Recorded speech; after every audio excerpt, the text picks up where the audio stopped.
Fibonacci levels are very subjective, but there's a way to increase your odds of getting in at the right time.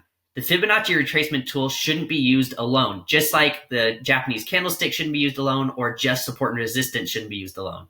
The more indicators or confirmations you have, the better. So the first strategy we want to talk about is using Fibonacci retracement with support and resistance. One of the best ways to use the Fibonacci retracement tool is to spot potential support and resistance levels and see if they line up with Fibonacci retracement levels. If Fibonacci levels are already support and resistance levels, and you combine them with other price areas that a lot of other traders are watching, then the chance of price bouncing from those areas is much higher. So let's look at this example of how you can combine support and resistance levels with Fibonacci levels. You can see here that on this chart, it's been on an uptrend. So you decide you want to get in on a buy position. So the question is, when do you enter? So what you do is you take out the Fibonacci retracement tool, you go to the swing low here and plot it so you draw the line all the way up to the swing high up here. And then automatically the tool is going to map the Fibonacci retracement levels. Now, if you look at the past data to look for support and resistance levels, you can see this 0.5 Fibonacci level lines up right with this past resistance level. And like we talked about, a lot of times resistance levels become support in the future. So since this resistance level has been broken, you decide this could be a good support level in the future.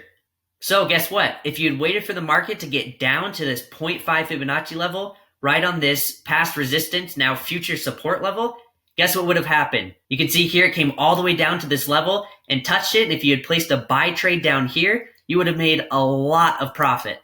Right after it hit this new support level and the 0.5 Fibonacci level, it shot straight up. You can see there would have been a few times where you might have second guessed yourself, where it started to go up, came all the way back down, even right here, broke back down again below that level for a second, but then went back up and eventually it shot up. So it's not always going to be a perfect science, but you can see that this support level held up as well as the 0.5 Fibonacci level, and it was a great time to get in on a buy trade.